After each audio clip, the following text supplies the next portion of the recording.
Saudara dan saudari terkasih, Injil kita hari ini diambil dari Injil Matius bab 14 ayat 1 sampai 12. Pada masa itu, sampailah berita-berita tentang Yesus kepada Herodes, raja wilayah. Lalu ia berkata kepada pegawai-pegawainya, "Inilah Yohanes Pembaptis. Ia sudah bangkit dari antara orang mati, dan itulah sebabnya kuasa-kuasa itu bekerja di dalamnya." Sebab memang Herodes telah menyuruh menangkap Yohanes, membelenggunya dan memenjarakannya, berhubung dengan peristiwa Herodias, istri Filipus saudaranya. Karena Yohanes pernah menegurnya, katanya, "Tidak halal engkau mengambil Herodias." Herodes ingin membunuhnya, tetapi ia takut akan orang banyak yang memandang Yohanes sebagai nabi. Tetapi pada hari ulang tahun Herodes, menarilah anak perempuan Herodias di tengah-tengah mereka dan menyukakan hati Herodes, sehingga Herodes bersumpah akan memberikan kepadanya apa saja yang dimintanya. Maka setelah dihasut oleh ibunya, anak perempuan itu berkata, "Berikanlah aku di sini kepala Yohanes Pembaptis di sebuah talam." Lalu sedihlah hati raja, tetapi karena sumpahnya dan karena tamu-tamunya, diperintahkannya juga untuk memberikannya. Disuruhnya memenggal kepala Yohanes di penjara, dan kepala Yohanes itu pun dibawa orang di sebuah talam, lalu diberikan kepada gadis itu, dan ia membawanya kepada ibunya. Kemudian datanglah murid-murid Yohanes Pembaptis mengambil mayatnya dan menguburkannya. Lalu pergilah mereka memberitahukannya kepada Yesus. Berbahagialah orang yang mendengarkan sabda Tuhan dan tekun melaksanakannya. Sabdamu adalah jalan, kebenaran dan hidup kami.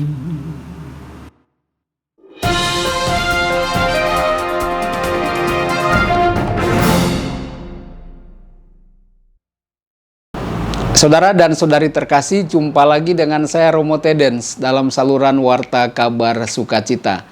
Semoga Anda semua dimanapun berada tetap dalam keadaan sehat dan berbahagia. Saudara dan saudari, hari ini kita memperingati Santo Alfonsus Maria de Liguori. Injil hari ini diambil dari Injil Matius bab 14 ayat 1 sampai 12. Injil hari ini menjelaskan cara Yohanes Pembaptis yang menjadi korban pemerintahan Herodes yang korup dan arogan. Yohanes Pembaptis dibunuh dengan kekuatan kerajaan. Teks ini memberi kita banyak informasi pada saat Yesus hidup. Saudara dan saudari, ayat 1 sampai 2. Siapakah Yesus bagi Herodes? Teks ini bermula dengan menceritakan pendapat Herodes mengenai Yesus. Menurut Herodes, Yesus adalah Yohanes Pembaptis sendiri. Dia telah bangkit dari antara orang mati, dan itulah sebabnya mengapa kuasa ajaib bekerja di dalam dia. Herodes mencoba mengenali Yesus, karena Herodes mulai takut karena membunuh Yohanes Pembaptis. Herodes menyembunyikan ketakutannya di balik kekayaan dan kekuasaan yang dimilikinya. Ayat 3 sampai 5. Penyebab tersembunyinya pembunuhan Yohanes.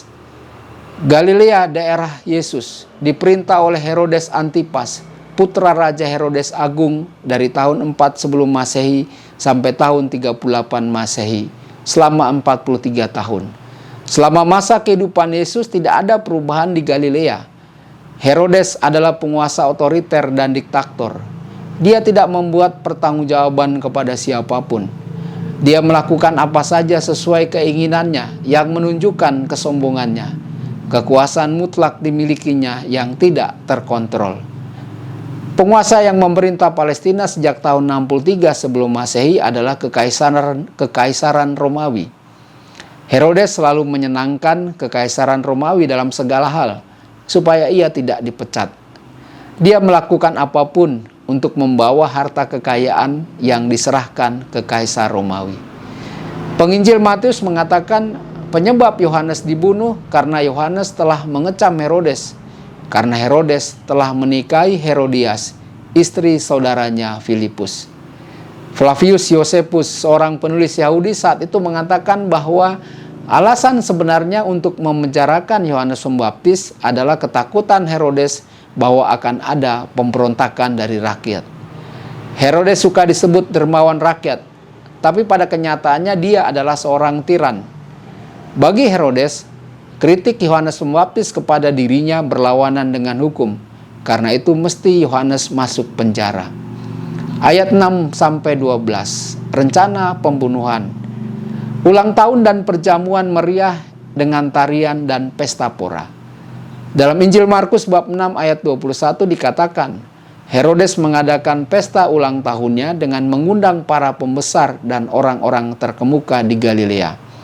Dalam situasi ini, pembunuhan Yohanes Pembaptis direncanakan.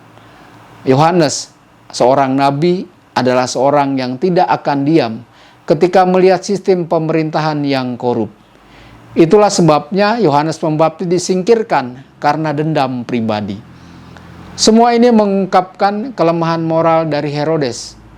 Dalam antusiasme pesta dan anggur, Herodes membuat janji dengan sumpah kepada Salome, penari muda putri Herodias.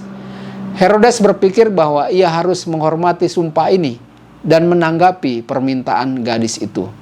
Karena itu, ia memerintahkan prajurit untuk membawa kepala Yohanes Pembaptis di atas nampan dan memberikannya kepada penari itu, yang kemudian diberikannya kepada ibunya. Bagi Herodes, hidup rakyatnya tidak berguna. Saudara dan saudari terkasih, melalui firman Allah pada hari ini kita diajak untuk mendoakan para pemimpin negara kita dan para pemimpin agama kita agar melakukan yang terbaik untuk masyarakatnya dan umatnya. Tuhan memberkati Anda semua. Sabda Allah adalah kebenaran. Sabda Allah adalah kehidupan. Mari kita mencintainya, mari kita menghayatinya. Ya Tuhan yang ku muliakan, sabdamu angkat resahku.